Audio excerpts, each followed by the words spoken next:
Traders, so we've got the S&P 500 here. Take a look at a couple of different things. Now we're on a daily chart. Okay. Again, aggressive offer against the swing highs right here. So let's take a look at yesterday's price action. Low to high trading range, basically 30 points. Again, a 200% ATR. That's a 1% or less occurrence based on historical volatility. And you can see the volatility right here. This is pretty common at tops or bottoms. Market rolls back over with the test of 1550s, 1560, pulls back down in. We find support 1500s, puts in a symmetrical double bottom. DST traders, you'll recall that was X to A to B, and then potential B to C. So as we pulled back down here, we had the bid out there at C, missed it by I think 2 points, and then rallied into the C to D completion. Did not take out the highs. So at this point, that was a fib pattern sell. Target 1 attained, and then as the market moved lower right here, trail stops taken out. This produced another X to A, retrace A to B, extend B to C, project C to D, another pattern sell, another winner here. And then yesterday had the aggressive short entry right there out on stops. Okay, so far patterns 2 and 1 in this sideways channel. Now on the daily chart, you'll see here a pretty clearly defined sideways channel.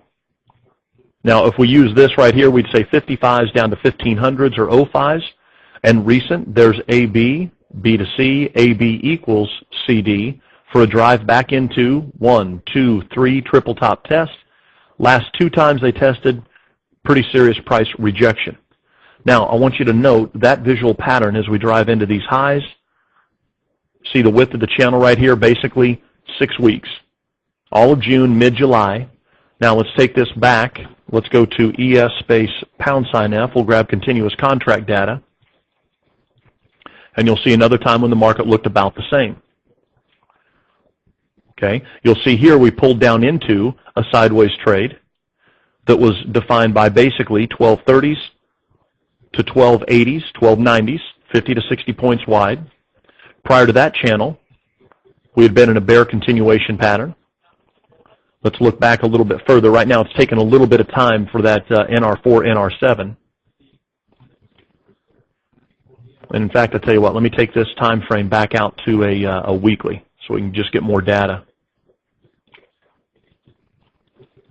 Okay, so right here. So down here we'd been in a bear continuation pattern and then again pulled into that sideways trading range prior to a significant change in direction. Now this is a weekly, so if we looked at the move from here, 1200s down to the 800s, 400 points, this again was a daily lower low, lower close as the market pressed. Wider right here at the top, and then you'll see here the last basically 4 to 5 months, and then we change directions. Okay? Again, most of 2004 right here, sideways trading channel. 2005, you'll see the sideways trade, 1150 to 1230s. And now here's the recent. So if we take the monthly, we'll look at the swing lows, or I'm sorry, the weekly, to that new structure high prior to the pullback. You'll see that we've had weekly closes above the 127, and so far no ability to follow through. So we're coming off of an NR4 week. This week so far, higher highs into 59. So we've made new recent highs, new highs for the week and for the month.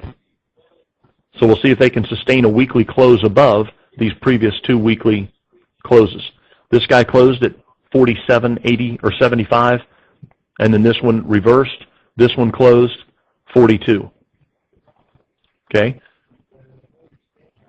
So let's go back now to the dailies.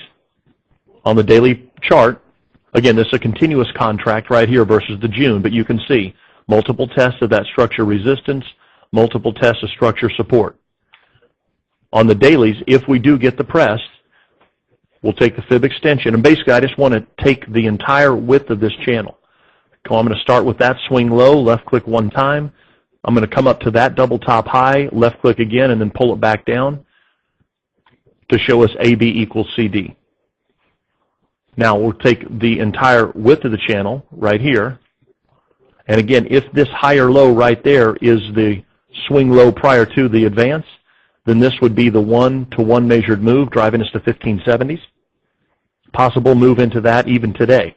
Clearly right here you see the structure support or the lows of the session at 53.5. Okay, so all it's going to take is 110% ATR to move us into the 1570s. If we get rejection like we've seen the last two attempts on the June contract, then obviously we'd look for the move back into the 1500s. So again, low risk short entry right here. Looked bullish right there, looked bullish right there, both times pretty significant rejection. And then again, I'll take it back out to ESU7 for the June contract, and you can see every test of that 1555 area so far has been rejected. So attempt once, twice, third time's a charm, or obviously we'll get rejection. Now, with this right here, look at the value of the channel. Okay, so let's just use easy numbers here, 1550 to 1500. So the width of the channel is the opportunity, 50 points. So even a 10-point stop right here produces a 1 to 4 or 1 to 5 risk profile in any short entries. Okay, so S&P 500 here, aggressive shorts. We have no pattern completing at this point. DST traders, take a look at your weekly ATR. Market's just shy of our weekly resistance 2 pivot, which is at 120% weekly ATR, which is set at 35. Now, real quickly on the S&P, I do want to pull over this hourly. And you can see here we've got pretty nice symmetry here on the double tops in the S&P.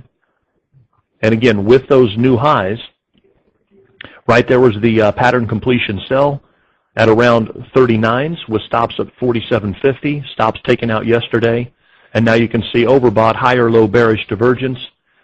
And then over here on the right side, just shy of bearish engulfing candle.